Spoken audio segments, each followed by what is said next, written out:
Assalamualaikum warahmatullahi wabarakatuh. Selamat pagi, bertemu dengan Agus M. Fauzi Official. Membuka hari dengan membaca headline di media. Hari ini di Jawa Pos ada Mission Possible Grecia Apriani. Ya, karena di Indonesia belum mendapatkan satu emas pun. Ini adalah harapan yang terbesar bagaimana Indonesia mendapatkan emas, yaitu Grecia Poli Apriani Rahayu akan berhadapan dengan Cheng King Chen Jia Yi Fan, pemain dari Cina. Bagaimana harapan kawan-kawan semuanya? Semoga Grecia Poli bisa menghadirkan emas untuk Pertiwi ini ya. Ini adalah sebuah headline yang menarik karena nanti jam 13 waktu setempat atau jam 11 waktu Indonesia itu akan dilaksanakan ya pertarungan yang dahsyat. Kita berdoa semoga bisa menghadirkan emas Grecia Poli Apriani Rahayu. Selanjutnya di bawahnya itu kasus baru 5 kali lipat standar WHO. Ini terkait dengan PPKM level 4 sesudah darurat yang hari ini adalah hari terakhir. Capaian vaksinasi 24,49% dari total populasi.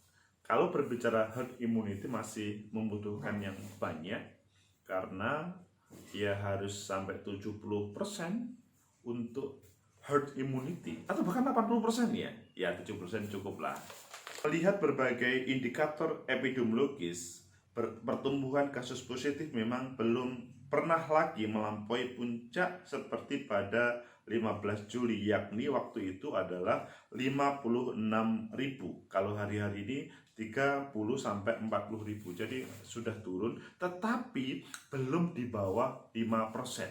Selama 1 bulan lebih menerapkan pengetatan atau PPKM, Indonesia belum berhasil menurunkan angka positivity rate ke batas aman yang ditentukan oleh WHO, yaitu 5%. Juga memaparkan, juga itu adalah epidemiologi UI, juga memaparkan pada 3 Juli 2021 saat dimulainya PPKM, angka kepositifan totalnya adalah 25,2%. Jika murni didasarkan pada tes PCR-TCM, maka terjadi atau menjadi 36,7%. Dibandingkan dengan menjelang pada akhir PPKM kemarin, positivity rate justru naik menjadi 27,3%, yang jika didedukasi pada murni PCR TCM menjadi 52,8%. WHO menentukan angka kepositifan di bawah 5% untuk menyatakan situasi sudah terkendali, sedangkan angka kematian masih 5 kali lebih besar dari patokan aman itu. Ngeri juga ya. Ini adalah epidemiolog, guru besar Fakultas Kedokteran UI, Profesor Chandra Yoga Aditama. Ngeri juga kalau begitu ya.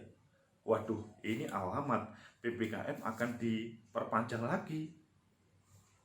Ayo, menurut kalian milih yang mana? Mengikuti saran dari epidemiolog yang mengambil referensi WHO. Jadi standarnya adalah harus di bawah 5%. Bagaimana? Apakah ada saran untuk pemimpin kita pengambil kebijakan? Kalau menurut saya sih sebaiknya ya kita sudah berusaha pada 3-20 Juli kemarin untuk PPKM darurat, dan selanjutnya 21 Juli sampai hari ini adalah level 4. Hal itu tidak bisa menurunkan. Maka sebetulnya bukan masalah di PPKM daruratnya, tetapi ada sesuatu yang salah dalam proses itu. Ayo kita cari. Salah satunya tentunya adalah kesadaran masyarakat. Memang keberadaan PPKM darurat dan PPKM level 4 belum tentu niat baik dari pengambil kebijakan direspon positif oleh rakyat, karena situasi rakyat pada kesempatan ini membutuhkan yang lain. Taruhlah bagaimana dapur mengepul, bagaimana anak bisa membiayai sekolah dan lain sebagainya. Iya, pemerintah memang membantu mereka semuanya, tetapi kan belum semuanya. Dan tidak hanya orang yang dibantu saja yang pengen suasana hidup itu normal, tetapi semua masyarakat. Sehingga sebetulnya kalau hari ini dilanjutkan PPKM level berapa ataupun apa, menurut saya bukan solusi untuk mengatasi pandemi COVID ini.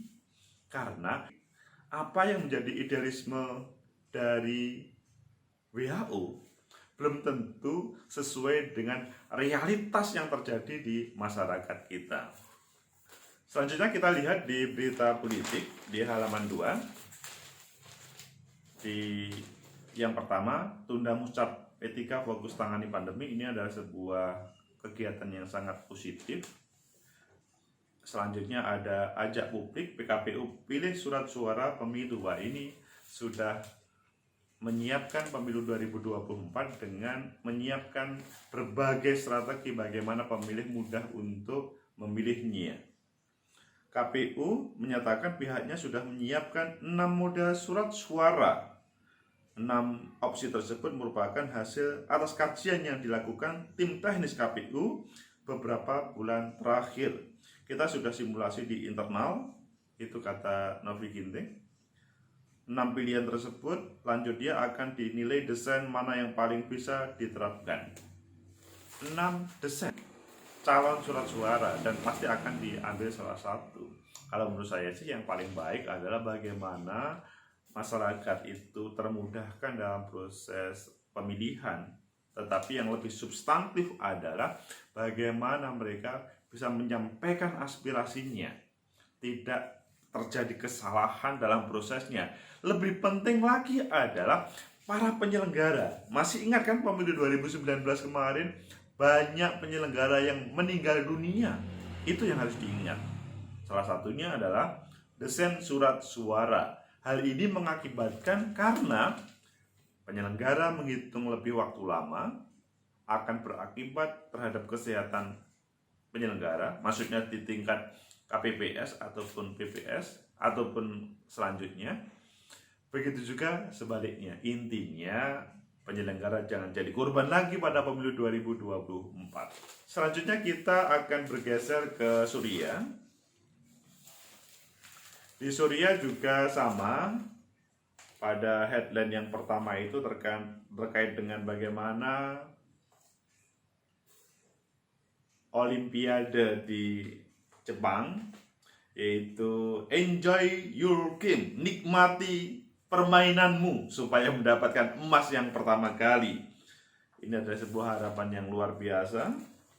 Kemudian para nakes memilih sabar menunggu ketimbang protes. Ini adalah sebuah berita dari 15 kabupaten kota yang telah cairkan intensif. Jadi ya kasihan juga ya para tenaga kesehatan kita yang bekerja tidak mengelola waktu, tidak takut kena COVID dan lain sebagainya. Mereka luar biasanya bekerjanya. Ketua DPW PPNI Jatim Nur Salim mengungkapkan keterlambatan pembayaran insentif atas kerja keras nakes selama pandemi COVID-19 itu lebih dari 4 bulan, mulai dari Januari hingga Mei. Waduh, ini membahayakan. Bahkan ada di rumah sakit Surabaya yang relawan-relawan tidak dapat intensif. Ini kan akan berakibat negatif terhadap mereka, meskipun tidak semuanya sih. Ada beberapa nakes yang tetap bekerja secara optimal, tetapi sebagian pasti motivasi untuk mengerjakan tugasnya itu berkurang. Nah, ini ayo para pengambil kebijakan segera diproses. Negara atau kantor, maksudnya rumah sakit yang bersangkutan pasti sudah bersemangat untuk menyiapkan itu. Tetapi ada apa? Ini siapa yang bermain-main sehingga intensif tidak segera cair? Selanjutnya kita geser ke berita politik. Di berita politik ini amanah Rakornas P3 bentuk relawan vaksin COVID-19. Kemudian KPU sederhanakan surat suara sama dengan di Jawa Pos tadi. Yang paling bawah, pengurus Nasdem patungan bantu petani hingga pemulung. Apa yang dilakukan oleh Nasdem dan dilakukan oleh P3 itu sangat positif. Seandainya semua partai politik melakukan hal itu, maka akan berdampak positif terhadap ketika masyarakat sedang galau karena PPKM darurat level 4 dan selanjutnya intinya terkena pandemi COVID. Semoga teman-teman partai politik bersemangat seperti yang dilakukan oleh P3 sama Nasdem tadi, memotivasi bagaimana saling berbagi. Harapannya adalah tidak hanya pada waktu diambil oleh media. Setiap saat teman-teman partai politik selalu berbagi, terdepan di dalam menjadi contoh untuk berbagi-bagi tersebut. Headline dari media hari ini semoga bermanfaat. Ketemu selanjutnya. Terima kasih. Assalamualaikum warahmatullahi wabarakatuh.